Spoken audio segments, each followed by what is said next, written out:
Greetings, Eric Bakker, the naturopath from New Zealand. Thanks for coming back. As you've noticed, we're talking about weight. We're talking about weight maintenance, weight loss, the factors that contribute, for people for gaining weight or losing weight. I'm going to do a whole lot of different videos on this topic. We're not just going to be talking about keto diets, keto diets, keto diets. It's not what I'm all about. I'm more of a holistic practitioner. I like to look at a lot of different concepts, regarding weight loss, weight gain, and weight maintenance in particular. Weight maintenance is what I'm interested in. Healthy weight. So the question now is how and why, or why and how, a disturbed gut makes you fat.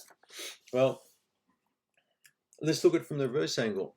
Fat people or obese people often have a disturbed gut. It's very rare for me to find a very large person or even a significantly overweight person with a healthy gut. If you are a bigger person with a perfectly well-functioning gut with no bloating, no gas, then you're in a minority, I can tell you now. And we're talking a person who's, reasonably big. So I've yet to see that kind of person. But why does this happen? Why do bigger people have bad digestive systems, or bad digestive systems lead to bigger people? Well, health starts in the gut. We know that. We need to have very good levels of beneficial bacteria. We need to have large amounts of these. We need to have the bacterial populations in the microbiota under control. Okay, so we don't want gas. We don't want bloating. We want to have a nice, easy bowel function, 1 or 2 bowel motions a day with minimal issues here whatsoever.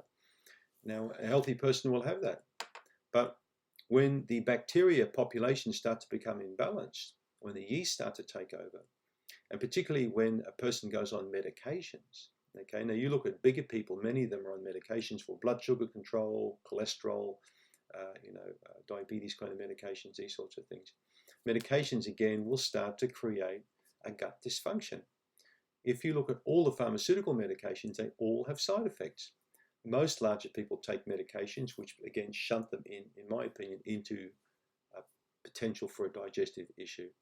And then of course, more drugs come into the mix and then they're on the merry-go-round, So I prefer people, if at all possible, not to embark on pharmaceutical medications, daily use long term. And then, of course, I'm going to get comments. You're an idiot. I need to take these drugs or I'll die. I've got to take them every day. I know that. I'm hearing that. For some people, they need to be on medications. But for the majority of people, can come off medications once they get things balanced in their life back in order again. And I've personally helped a lot of people achieve that aim to get them off meds, because once they're on that merry-go-round for months and months and years, the gut becomes dysfunctional, the liver becomes dysfunctional, the kidneys become dysfunctional, and of course the health starts to go down. So, but that's just how it is these days, unfortunately. So don't try and stay on medications long term if you can avoid it. Ask your doctor if your doctor can help you, if he or she can help you come off that medication or find something that's not going to create such a problem. So disturbed guts make people fat because they create fatigue, because they're imbalanced, because they create all kinds of issues that push the person into inappropriate, eating and lifestyle patterns. I've seen this for so long now, it's incredible. So once you go into a dysfunctional pattern of a life, often the eating pattern becomes dysfunctional, becomes hit and miss, both in terms of what you eat and when you eat it. And then, of course, that really affects the gut.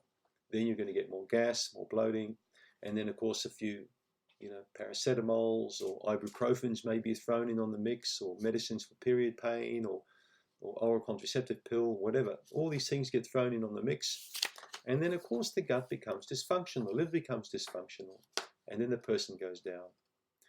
Most cases I've seen of a person who's been sick very long term, it sounds awful, but they started off on some type of pharmaceutical regime, and that created part of their downfall.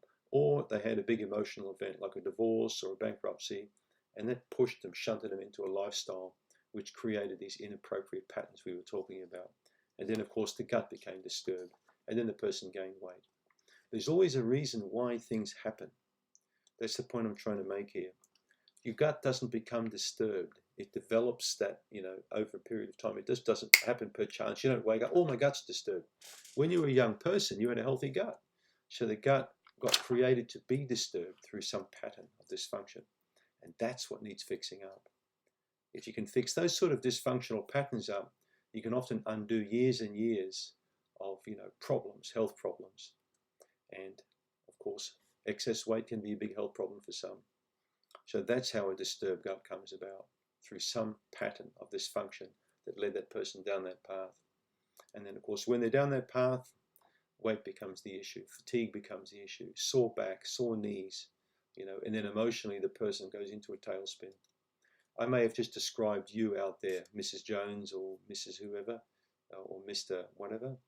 If you see something in that, these are the sort of patients I've seen for years. And they'll be around for a while yet. So, how do you not get a disturbed gut? By trying to do things the natural way. Things that I'm always trying to promote on this channel. Don't forget to click on the link below if you want to look at some different diets that we talk about and weight. Might be a good report for you to check out. Thanks for tuning in.